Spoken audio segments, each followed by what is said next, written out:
আজকের এই আয়োজনে আপনাদের সবাইকে স্বাগত। আজ আমরা এমন একটা অদ্ভুত, রোমাঞ্চকর আর বলতে গেলে আস্ত একটা সুপারন্যাচারাল অ্যাকশন থ্রিলারের জগতে ডুব দিতে যাচ্ছি, যা শুনলে আপনারা সত্যি চমকে যাবেন। হ্যাঁ, ঠিকই শুনেছেন। গতি, প্রতিহিংসা আর একদম গায়ে কাটা দেওয়া ভুতুড়ের রহস্য সব মিলিয়ে একাকার। তো চলুন আর কথা না বাড়িয়ে সোজা ঢুকে পড়ি এই শ্বাসরুদ্ধকর কাহিনীর ভেতরে আর ধাপে ধাপে উন্মোচন করি এর পেছনের রহস্য। আচ্ছা, একবার ভাবুন তো, দুজনের মধ্যে চরম একটা শত্রুতা, আর সেই শত্রুতা যদি মৃত্যুর সীমানাও পেরিয়ে যায়, আর শুধু পেরিয়েই যায় না, সেটা যদি আস্তানা গাড়ে একটা বিশাল ধাতব মেশিনের ইঞ্জিনের ভেতরে। সিরিয়াসলি, এটাই হলো আমাদের আজকের কাহিনীর সবচেয়ে বড় হুক।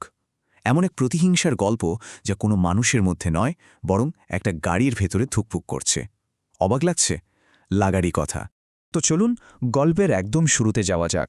আমাদের প্রথম পর্ব, এক মরণঘাতী রেসিং শত্রুতা। এই পুরো প্লটের ভিত্তিটাই দাঁড়িয়ে আছে একটা ভয়াবহ রাইভেলরি বা চরম শত্রুতার ওপর। টাইমলাইনটা একটু খেয়াল করুন, পুরো ব্যাপারটা বেশ চমকপ্রদ। শুরুতে আমাদের সামনে আসছে দুজন চরম প্রতিদ্বন্দ্বী রেসার, জে আর কাটার। রেসিং ট্র্যাকে তাদের এই রেশারেশির শেষ পরিণতি হয় মারাত্মক। এক ভয়াবহ অগ্নিকুণ্ডময় দুর্ঘটনায় কাটারের মৃত্যু হয়। এরপর কেটে যায় পাক্কা 17টা বছর। আর ঠিক 17 বছর পর জে যখন আবার তার সে পুরনো শহরে ফিরে আসে, তখন অতীতের সেই ছাইচাপা আগুন যেন একদম দপ করে জ্বলে ওঠে। এখানে চরিত্র দুটোর কন্ট্রাস্ট বা বৈপরীত্যটা কিন্তু দারুণ ইন্টারেস্টিং। একদিকে আছে জে, সে ভয়াবহ সেই দুর্ঘটনা থেকে বেঁচে ফিরেছে ঠিকই, কিন্তু ভেতরে ভেতরে এক পাহাড় সমান অপরাধবোধ বা গিল্ট বয়ে বেড়াচ্ছে। সে আসলে তার অতীত থেকেই পালানোর চেষ্টা করছিল। আর অন্যদিকে হলো কাটার, সেই নির্মম প্রতিদ্বন্দ্বী। দুর্ঘটনায় মারা গেলেও তার প্রতিশোধ নেওয়ার জেদ এতই বেশি যে সেটা মৃত্যুর পরেও শেষ হয়নি। এই ইমোশনাল দ্বন্দ্বটাই আসলে পুরো কাহিনীকে সামনের দিকে টেনে নিয়ে যায়। এবার আসা যাক আমাদের দ্বিতীয় পর্বে, ভুতুড়ে গাড়ির জাগরণ। কাহিনী এখানে এসে একদম একটা ডার্ক টার্ন নেয়।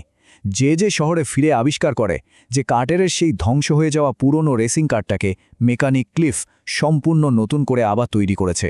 আর ঠিক এর মাধ্যমেই জেগে ওঠে এক অশুভ অন্ধকার শক্তি। এই যে অশুভ শক্তি, একে আমরা বলতে পারি ফ্যান্টম রেসার। এটা এমন একটা চালকবিহীন গাড়ি যাকে আপাতদৃষ্টিতে ধ্বংস করার রীতিমতো অসম্ভব। মানে এটা কিন্তু স্রেফ কোনো অটোমেটিক গাড়ি নয়, এর ভেতরে ভর করেছে একটা আক্রোশ আর প্রতিহিংসা পরায়ণতা। সে কেবল তার পুরনো প্রতিশোধ নিতে চায়। বুঝতেই পারছেন, একে কোনো সাধারণ যুক্তি বা লজিক দিয়ে মাপা যাবে না। এই পুরো অদ্ভুত ব্যাপারটা একটা সংলাপে দারুণভাবে ফুটে উঠেছে। গাড়িটা একজন জীবন্ত মানুষ, এটা একটা ভুতুড়ে গাড়ি। শুনতে কেমন পাগলাটে লাগছে, তাই না? কিন্তু ঠিক এই মুহূর্তটাতেই চরিত্রগুলো রিয়েলাইজ করে যে তারা কোনো মেকানিক্যাল প্রবলেমের মুখোমুখি হয়নি, তারা এমন এক দানবের সামনে দাঁড়িয়েছে যা বিজ্ঞান বা যুক্তির একেবারে বাইরে। এরপরেই আমরা ঢুকছি তৃতীয় পর্বে, শিরোচ্ছেদ এবং ক্রমবর্ধমান সন্দেহ। এই অতিপ্রাকৃত কাহিনী হঠাৎ করেই একটা সিরিয়াস মার্ডার মিস্ট্রির রূপ নেয়, কারণ কোনো ওয়ার্নিং ছাড়াই মেকানিক ক্লিফের অত্যন্ত নৃশংস আর রহস্যময় মৃত্যু ঘটে, যা পুরো শহরকে রীতিমতো কাঁপিয়ে দেয়। তো তদন্ত শুরু হলো, কিন্তু শুরুতেই সব হিসাব গোলমাল হয়ে যায়। ভুক্তভোগী ক্লিফকে শিরোচ্ছেদ করার পর আস্ত একটা গাড়ি চাপা দেওয়া হয়েছে। শেরিফের প্রধান সন্দেহভাজন আমাদের জে, কারণ তার একটা ক্লিয়ার মোটিভ আছে। কিন্তু চমকপ্রদ ব্যাপারটা কি জানেন? ঠিক রাত 9টায়, মানে যখন খুনটা হয়, জে তখন খোদ শেরিফের সাথেই তার অফিসে বসেছিল। এত সলিড একটা অ্যালিবাই বা প্রমাণ থাকার পর জেকে তো আর সন্দেহ করার কোনো উপায় থাকে না। আর ঠিক এখানেই সবচেয়ে ভয়ঙ্কর প্রশ্নটা আমাদের সামনে এসে দাঁড়ায়। চালকের আসনে যদি কোনো মানুষ নাই থাকে, তাহলে ওই ঘাতক গাড়ি স্টিয়ারিংয়ের পেছনে আসলে বসে আছে কে? এই একটা প্রশ্নই পুরো কাহিনীটাকে সাধারণ মার্ডার মিস্ট্রি থেকে একদম ছিটকে ফেলে দেয় 100% সুপার ন্যাচারাল হররের দিকে। প্রমাণগুলো চিৎকার করে বলছে এই খুন কোনো মানুষের পক্ষে করা একেবারেই অসম্ভব। এবার আমরা আমাদের চতুর্থ পর্বে দেখব একটি লুকানো পারিবারিক রহস্য। অ্যাকশনের উত্তেজনা থেকে একটু বিরতি নিয়ে কাহিনীর ইমোশনাল দিকটায় একটু ফোকাস করা যাক। আমরা সবাই জানি, প্রতিটি রহস্যের পেছনেই কোনো না কোনো লুকানো ইতিহাস থাকে, আর এই ইতিহাসের একেবারে কেন্দ্রবিন্দুতে আছে ট্যামি। অতীতে ট্যামি, জে এবং কাটারের মধ্যে একটা প্রেমের ত্রিভুজ বা জটিল সম্পর্ক ছিল, কিন্তু ওই যে ভয়ঙ্কর দুর্ঘটনাটা, ওটাই সবকিছু ভেঙে চুরমার করে দেয়।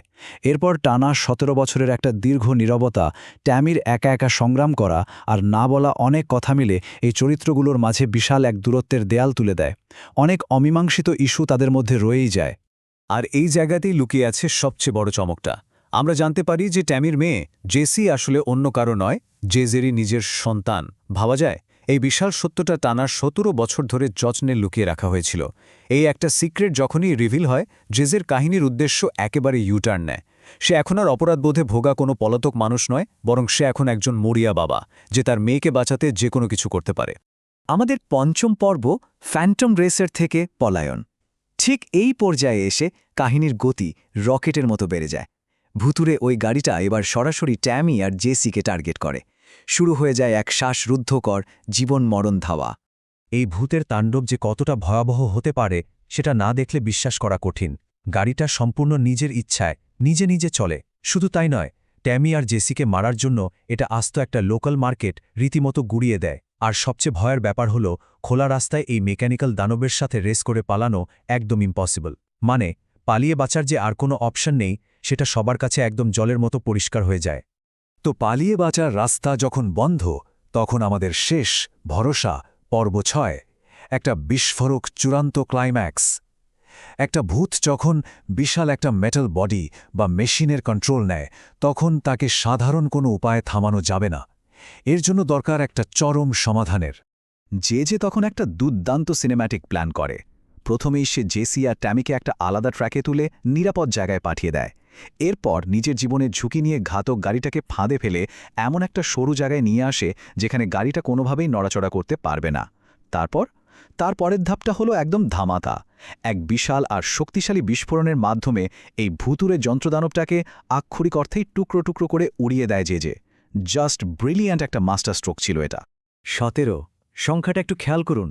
এটা কেবল একটা সাধারণ সংখ্যা নয়, এটা আমাদের চোখে আঙুল দিয়ে দেখিয়ে দেয় যে একটা আক্রোশ বা বদলা নেওয়ার জেদ মৃত্যুর সীমানা পেরিয়ে ঠিক এতগুলো বছর ধরে টিকেছিল।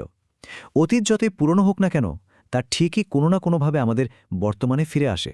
আজকের এই বিশ্লেষণের একদম শেষে এসে একটা বিষয় কিন্তু আমাদের সত্যিই ভাবিয়ে তোলে।